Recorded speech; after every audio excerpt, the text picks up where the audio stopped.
further effort to assert dominance was made in 1494 under King Henry VII. Under King Henry's appointment, Sir Edward Poynings assembled the Parliament in Drogheda, County Louth, with the intention of making Ireland submissive to the English crown once more. Making the introduction of Tudor rule in Ireland, two statutes were enacted which together are known as Poynings Law. These held that all future legislation and assemblies of Irish Parliament required the approval of the King's Privy Council, and that all existing English law applied throughout Ireland.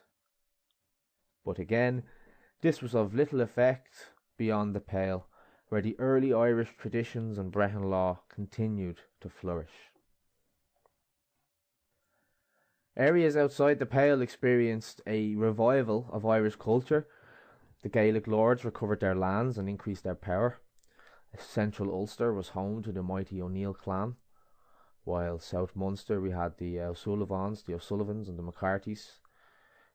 Those clans were strongest in South Munster.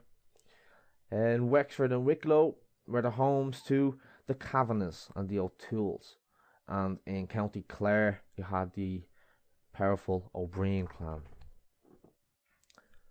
The first long-lasting and significant attack on early Irish customs happened under the reign of the second monarch of the Tudor dynasty, King Henry VIII. Under Henry's reign, the English monarch would cease holding the title of Lordship of Ireland and instead hold the title to the Kingdom of Ireland, securing his position as ruler over the entire land. With the help of his chief minister, the second Earl of Essex, Thomas Cromwell, King Henry implemented a policy called surrender and regrant. Surrender and regrant required Irish lords to voluntarily submit their lands and hand them over to the crown, only to have them returned back to them under royal charter. They would be granted English titles of nobility, and they would be permitted to sit in the English-controlled Irish Parliament upon swearing an oath of fealty to the English king. For some time in Ireland, the position of Lord Deputy was held by the Fitzgerald's clan of Kildare.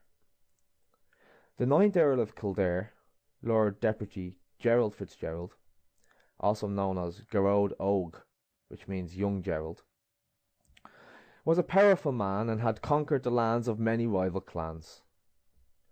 More than a soldier, he was also an academic, having founded the first College of Maynooth in Kildare around 1524. However, earlier in his career he was accused of maladministration, and he was summoned to England and removed from his position in government. He was replaced by the second Duke of Norfolk, Thomas Howard, and Thomas Howard later married the King's cousin, Lady Elizabeth Grey. When the now ousted Gerald Fitzgerald returned to Ireland, he set about rallying allied chieftains to attack the new Lord Deputy. And what followed was a number of years of battles between rival clans, most notably were the Fitzgeralds of Kildare, of course, against the Butlers and the Earls of Ormond. And they were sort of battling over who gets to hold this position of Lord Deputy.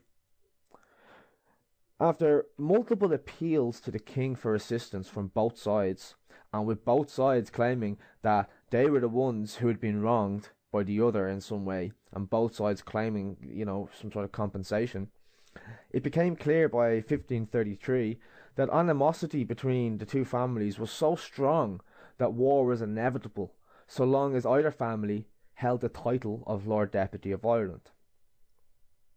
Gerald Fitzgerald was summoned to England once again in 1534. However, this time he did not return to Ireland. Having been convicted of several charges, he was imprisoned in the Tower of London. Believing his father had been executed, Thomas Fitzgerald, the 10th Earl of Kildare, rallied 140 horsemen, and wearing helmets hemmed with a silken fringe, they rode to St. Mary's Abbey in Dublin to publicly denounce their allegiance to King Henry VIII.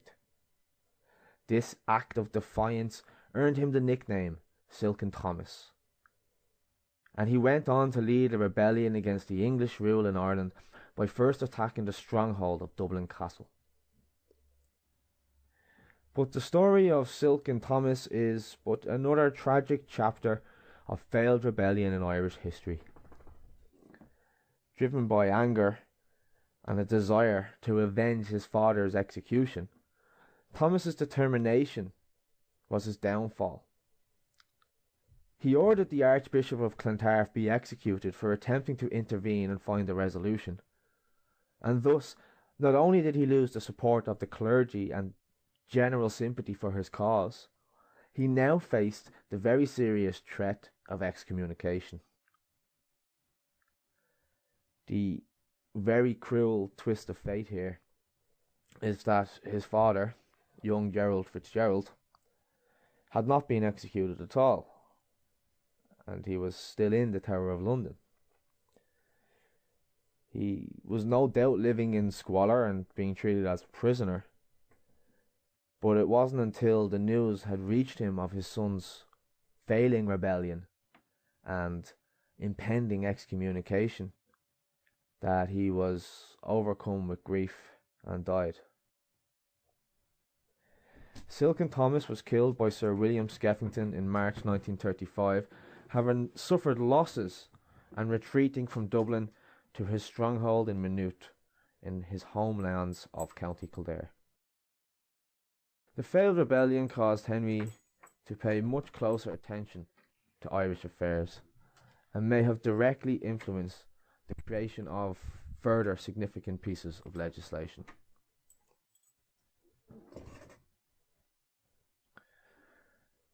King Henry VIII is well known for his chop and change approach to his marriages, and this led to the incidental creation of the Protestant Church of England.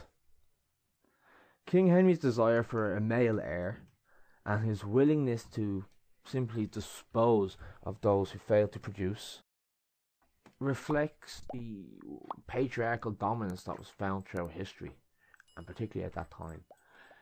And it marks a real clear distinction from the neighbouring Irish system, which revered women much more highly than most of the world at that time. Fearing excommunication and the implied damnation that went with it, Henry sought a special papal dispensation which would annul his marriage to Queen Catherine of Aragon, opening the way for his legal marriage to Anne Boleyn. When this request was refused, Henry made the bold move of ordering the Archbishop of Canterbury, the head of the Catholic Church in England, to annul his marriage to Queen Catherine, and in so doing he created a ripple effect that resonates to this day. Henry was excommunicated by Pope Clement VII, and later, in 1534, the Act of Supremacy was passed, severing the ecclesiastical authority of the Holy See, of the Vatican, and declaring the monarch to be the supreme head of the Church of England, a title which remains to this day. This was later followed up by the Treason Act of 1537, which made slandering the sovereign a hangable offence, thus putting a stop to anyone who would criticise the king's claims of legitimacy. This unsound reasoning by which these decisions were arrived, and the fact that they became law and reality and history, just serves to highlight the weak and even unjust, unfair, corrupt foundations of these systems of law. Systems where the law is determined by the dictates of a sovereign entity, and whether that's an individual king or a pope or a dictator, or if it's a group of individuals in government, it doesn't matter. But these systems where they can just dictate a rule and can simply write a decree and have it enforced, regardless of the moral qualities it may or may not possess.